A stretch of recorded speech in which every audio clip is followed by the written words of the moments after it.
Laser hair removal के लिए जो कुछ सिनेरियोज़ बड़े ज़रूरी हैं, बड़ी इम्पोर्टेंट कुछ चीज़ें जिनको समझना बहुत ज़रूरी है।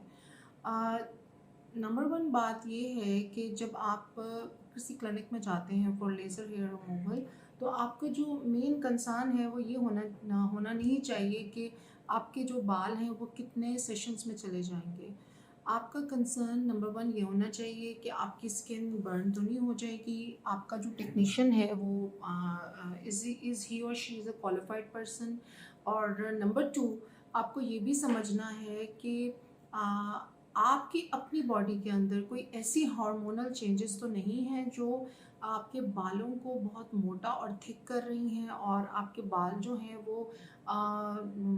उस कंडीशन को मज़ीद आप के हार्मोन्स जो हैं वो एग्रीवेट कर रहे हैं, जिसकी वजह से आप 8 या 10 सेशंस लेने के बावजूद आपको कोई खातिर ख्वाह अफ़ाका महसूस नहीं हो रहा है। मैं बहुत ज़्यादा मेडिकल टर्मिनोलॉजीज़ को यूज़ नहीं करना चाहती क्योंकि उससे फिर आपको बात की समझ नहीं आएगी। मैं एक छोटी-सी एग्ज़ाम्पल देती हूँ, सिनेरियो बिल्डिंग करती हूँ ताकि वीडियो भी शॉर्ट रहे और आपको भी बात समझ आ जाए। सिनेरियो ये है कि एक जैसे एक फॉर एग्ज़ाम्पल एक क्लाइंट आई हैं मेरे पास और वो मुझे बता रही हैं कि उनके पीरियड्स 8-8 महीने नहीं आते थे और उनके टेस्ट वगैरह सब नॉर्मल थे, जिसमें FSH, LH, prolactin, serum insulin और इसके अलावा उनका टेस्टोस्टेरोन हार्मोन उनका बहुत ज़्यादा हाई आ रहा था। उनकी जो प्रोलैक्टिन लेवल था वो नॉर्मल था, थायराइड प्रोफाइल बिल्कुल नॉर्मल था। अब उनको जो है उनके लोकल एरिया में गायनेकोलॉजिस्ट ने मेडिसिन दी और उस मेडिसिन से फौरी तौर पर उनको पीरियड्स नहीं आए। उसके कुछ अरसे के बाद जब उनके टेस्टोस्टेरोन लेवल्स नीचे लाए गए बाय मेडिकेशन, तो फिर उनको पीरियड्स आए।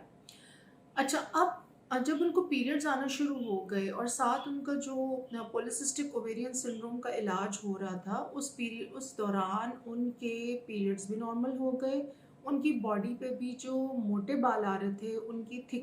थिकनेस कम हो गई और लेज़र से जो बालों की रिमूवल वो फेस और चिन से और यहाँ जो मोटी दाढ़ी की तरह बाल आ रहे थे, वो उसके लिए ट्रीटमेंट ले रही थी। तो उस उनके सेशंस भी काफ़ी सक्सेसफुल होना शुरू हो गए। लेकिन चूँकि मैं समझती हूँ कि हमारे यहाँ थोड़ी-सी एक अवेयरनेस की कमी है और दूसरा मैं थोड़ा-सा ये समझती हूँ कि काउंसलिंग शायद प्रॉपर नहीं उनकी की गई, जिसकी वजह से उन्होंने अपना इलाज बीच में छोड़ दिया। क्योंकि मेरे क्लिनिक में आके उन्होंने बताया कि मुझे पॉलिसिस्टिक ओवेरियन सिंड्रोम था डॉक्टर साहिबा और वो मेरा बिल्कुल ट्रीट भी हो चुका है, ठीक भी हो चुका है। तो मैंने कहा कि पॉलिसिस्टिक ओवेरियन सिंड्रोम ट्रीट तो आपका हो चुका है, लेकिन ये ठीक होना इज़ अ कंट्रोवर्शियल स्टेटमेंट क्योंकि पॉलिसिस्टिक ओवेरियन सिंड्रोम के जब हार्मोन्स आपके अगर नॉर्मल भी किसी डॉक्टर ने कर दी हैं बाय किसी मेडिकेशन,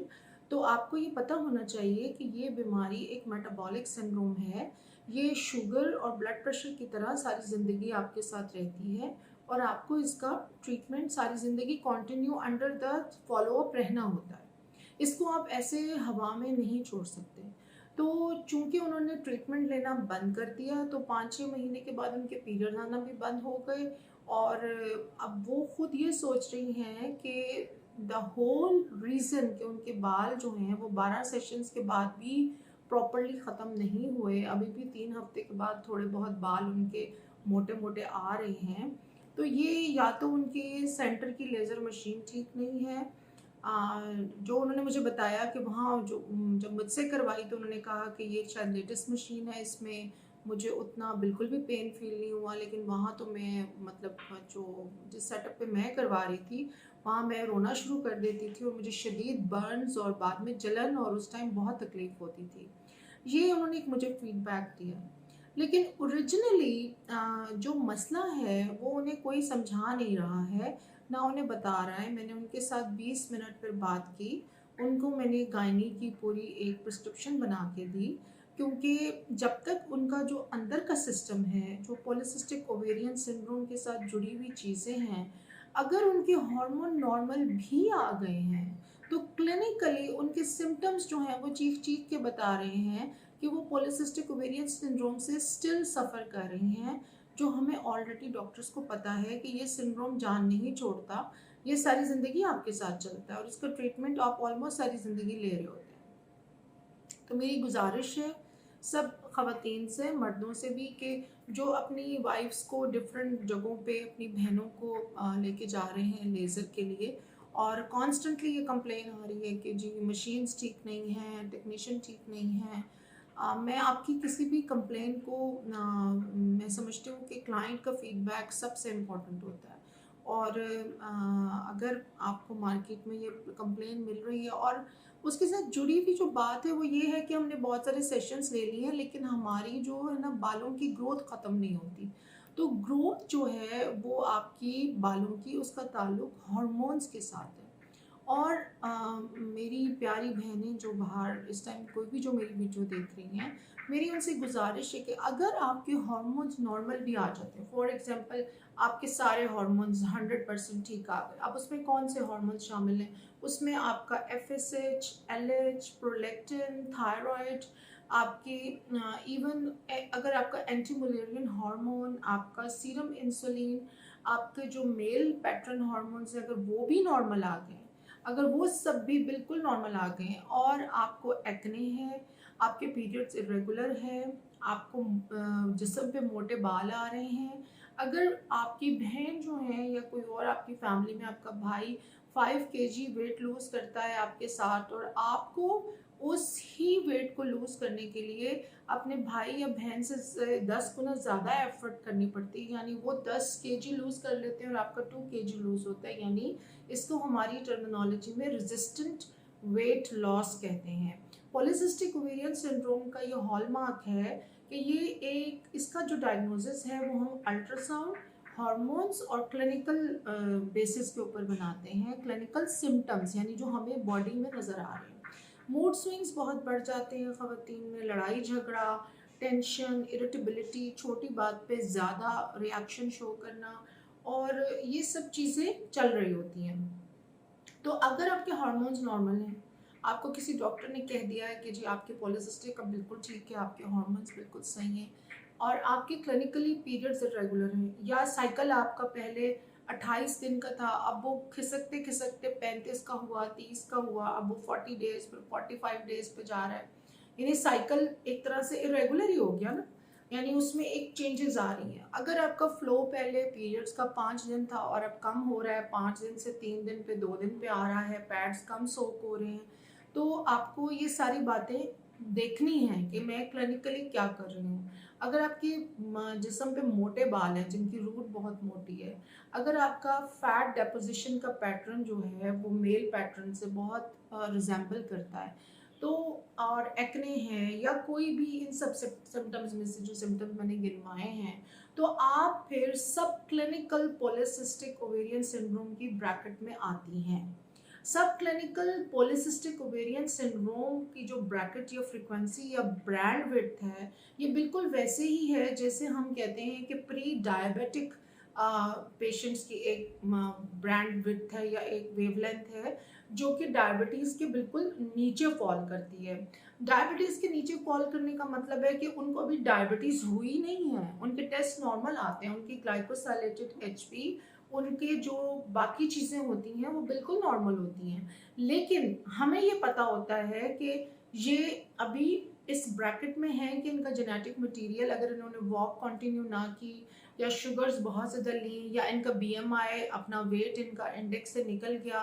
तो because of their genetic material या उनकी हिस्ट्री या उनका जो पैटर्न है जिस भी वजह से हम उनको इस ब्रांड विड्थ में डाल रहे हैं, वो अब एक आइडेंटिफाइड एरिया है कि ये लोग प्री डायबिटिक हैं। और जो लोग डायबिटीज़ के पेशेंट होते हैं वो 10 के साल में फिर ब्लड प्रेशर के पेशेंट भी बन जाते हैं। इसी तरह सेम, मैं शुगर की मिसाल इसलिए बार बार देती हूँ क्योंकि शुगर के पेशेंट्स हमारे घर घर में अब मौजूद हैं। हर घर में कोई ना कोई 2-3 शुगर के पेशेंट्स होते हैं, तो लोगों को काफ़ी उसकी समझ आ जाती है। इसी तरह पॉलीसिस्टिक ओवेरियन सिंड्रोम में भी एक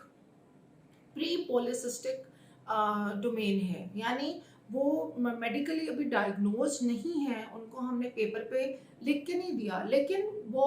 हो जाएंगे 5-6 साल में अगर उन्होंने प्रिकॉशंस ना ली।